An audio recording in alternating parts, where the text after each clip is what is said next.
Hello and welcome to Investment Insight. Before we begin, make sure to subscribe and hit the like button. Now let's break down what's happening in the markets today in a clear and simple way. Today we are taking a deep dive into a really massive structural shift. Oh, absolutely math. Right, it's happening right under our noses in the global economy. I mean, according to recent analysis, global defense spending in 2025 hit a staggering $2.887 trillion.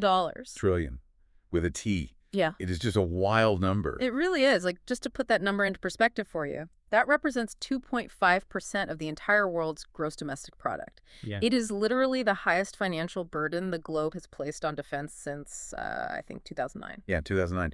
And the most crucial thing to understand right out of the gate is that this isn't just, a story about militaries Right. or geopolitics or frontline tactics. It's actually a story about a massive economic restructuring.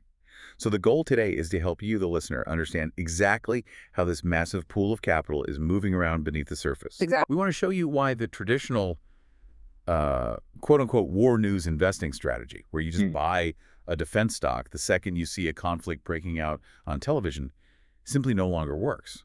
We're looking at how everyday industries are transforming. Okay, let's unpack this. Because for the longest time, the global defense market was basically defined by one very simple rule, right?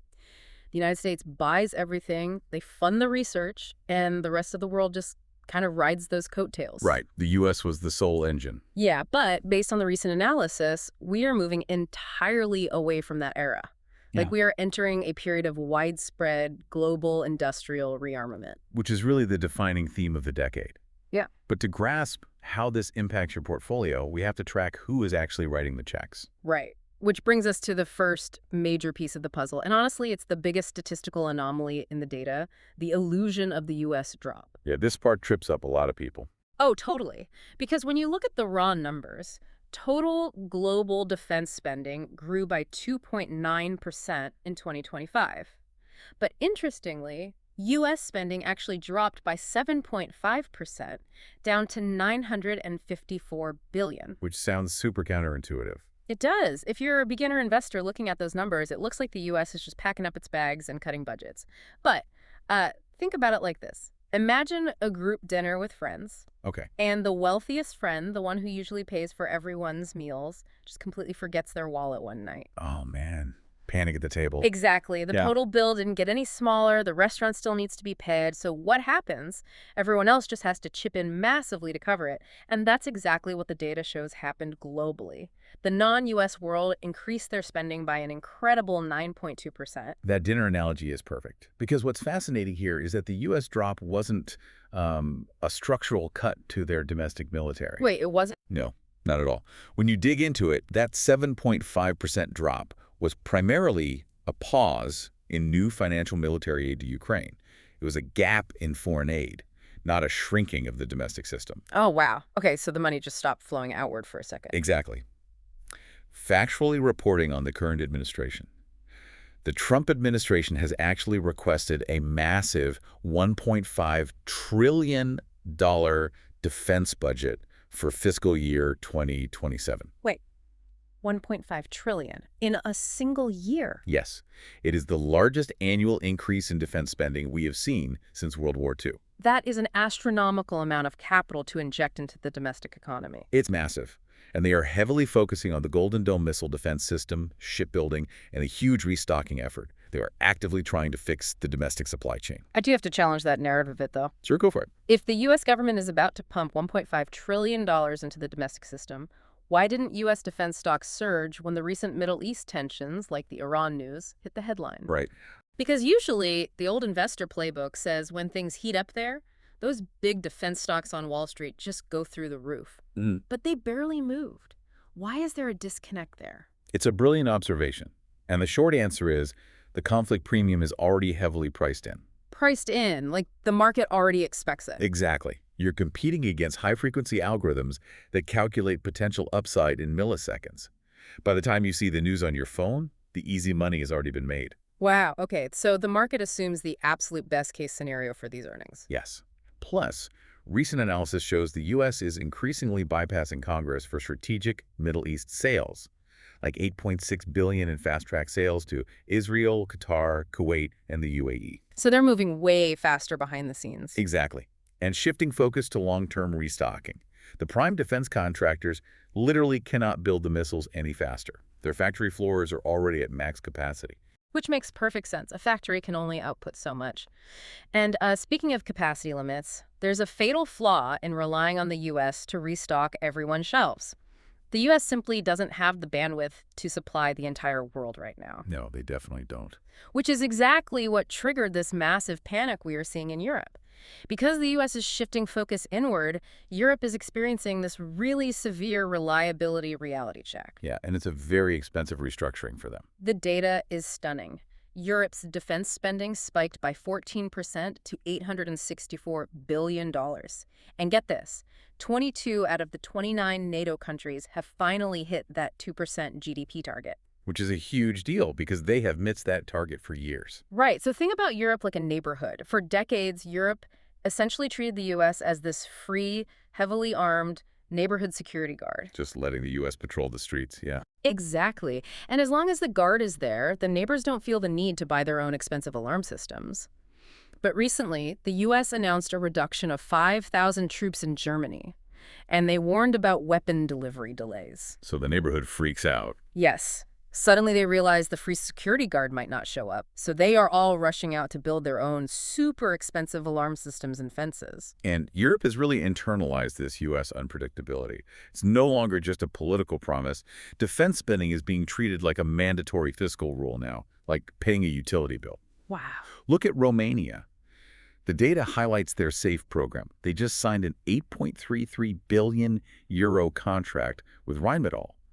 And they aren't just buying tanks. They're literally building ammunition factories on Romanian soil. They are building the factories. Yeah, and reactivating shipyards. It's all about securing their own localized supply chains. But I have to give a massive warning for anyone wanting to invest here. Okay, what is it? You cannot just blindly buy European defense stocks right now. In fact, they experienced a significant drop in March of 2026. Wait, really? That seems totally backwards. If they are spending record amounts of money and building new factories, why would the stocks drop? Well, two reasons. First, just like in the U.S., stock valuations are sky high. The market saw this 14% spending spike coming, so the stocks were priced for absolute perfection. So any little hiccup causes a drop. Exactly. Zero margin for error.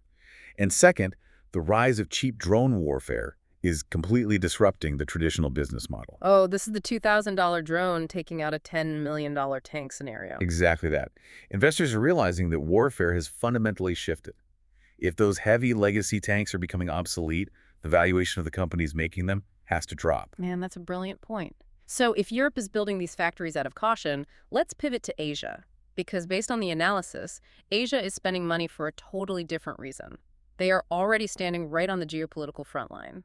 Oh yeah, the tension there is obvious in the numbers. Right. The data shows Asia and Oceania spending grew by 8.1% to $681 billion. And the big one, China, increased its budget for the 31st consecutive year to $336 billion.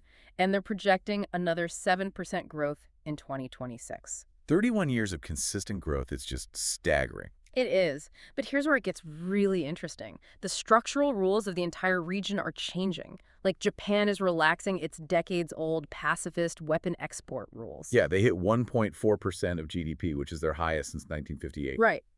And Taiwan is pushing a $40 billion extra budget. Plus, you have the U.S. and the Philippines deploying anti-ship missiles in Batanes. It's all about forward deployment and alliances now. But if you want to find the most fascinating economic transformation in that region, you really have to look at India. Yes. India is incredible right now. They just hit number 5 globally at $92.1 billion. To visualize this, think about the global defense market like the fast food franchise industry. Okay, I like this. For years, India was just the biggest, hungriest customer walking into the restaurant. They just bought everything off the menu from Russia, France, the U.S. But now they are transitioning their model. They aren't just eating at the restaurant anymore. They are buying the rights to open their own global franchise locations. That is the exact economic shift happening. Because people assume India's spending is just a reaction to Pakistan. But Pakistan only spends about $11.9 billion a year. Oh, wow. So India spending $92 billion is about way more than just Pakistan. Way more. It's about internalizing their entire supply chain. Yeah. In March of 2026, they approved $25 billion in military purchases. But the really critical metric for investors is that their defense exports jumped by 62% to $4.1 billion. Wait, so they're actively selling weapons to other countries now? Exactly. They want to be a global supplier. They are viewing this as a massive industrial policy theme. It's a calculated strategy to boost domestic employment and force tech transfers. Like if you want access to India's budget, you have to build the factory in India. Okay, so let's take a breath and survey everything we've covered. We've seen the U.S. rebuilding its industrial base, Europe in a reliability panic pouring concrete, Asia arming its front lines, and India trying to become a global export hub. It's a lot of movement. It really is. So what does this all mean for the beginner investor listening right now? Well, the very first thing you have to do is completely abandon the old investment playbook. Right, the whole buy defense stocks when war's on TV strategy is totally dead. Completely dead. If you look at the S&P 500 Aerospace and Defense Index recently, it had a PE ratio of about 32. Let's break that down, because a PE ratio of 32 is a massive flashing caution sign. Oh, yeah. It means you are paying an incredibly high premium for every dollar of profit. The overall market average is way lower. So at a 32 PE ratio, the market has already priced in absolute perfection. Every future contract is fully baked into the price you pay today. Exactly. Which is why buying those big household name prime contractors right now is incredibly risky. You're arriving very late to the party. Which brings us to a better way to look at this boom. Think about the tech sector during the recent AI explosion. Everyone wanted the flashy software companies. But the companies that reliably made the most money were the hardware companies, like NVIDIA, selling the chips. Right, the pickaxes in the gold rush. Yes. During a gold rush, sell the shovels. So in this $2.887 trillion global defense boom, who is building the chips? Where is the essential hardware? If we connect this to the bigger picture, those modern pickaxes are found deep within the intermediate supply chain. Meaning not the final assembled fighter jet. Exactly. We're talking about the mid-cap manufacturers of electronic warfare systems, sensors, and that counter-drone technology we mentioned earlier. But honestly, to find the real value, you have to look even deeper, down to the foundational raw materials. Raw materials like what specifically? Tungsten is the perfect example. Recent data highlights that tungsten prices have hit all-time highs. It's an incredibly dense, heat-resistant metal that is absolutely vital for aerospace and munitions. You can't build a modern artillery shell without it. Right, there's no substitute. No substitute at all. But this huge global military demand has violently collided with strict Chinese export controls on the metal. Let me get this straight. China controls a massive portion of the tungsten export market, and they are restricting it right when the US, Europe, and Asia are trying to build millions of missiles. You've perfectly identified the pinch point. The real investment bottlenecks right now aren't sitting in corporate boardrooms. They are in raw materials, electronic parts, and physical manufacturing capacity. And it varies by region. Wow. So the US has a capacity bottleneck, Europe has a coordination bottleneck, and India has an infrastructure bottleneck. Exactly. The smart money is looking for companies that solve those distinct regional bottlenecks. Man, it is a fascinating web to untangle. We started with a terrifying $3 trillion number, and underneath it is a story about concrete in Romania, export laws in Japan, and raw tungsten controlled by China. It just shows why you always have to look beneath the headlines. It really is a complete, ground-up rewiring of global industry.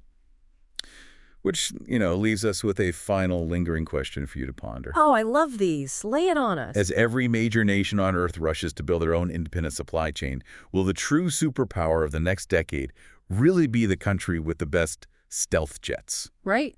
Or will it simply be the country that controls the mundane raw materials like tungsten required to build them? Man, that is a brilliant question. Definitely something to think about the next time you see a geopolitical headline flash across your phone. Well, that wraps up today's deep dive. Don't forget to subscribe and hit that like button.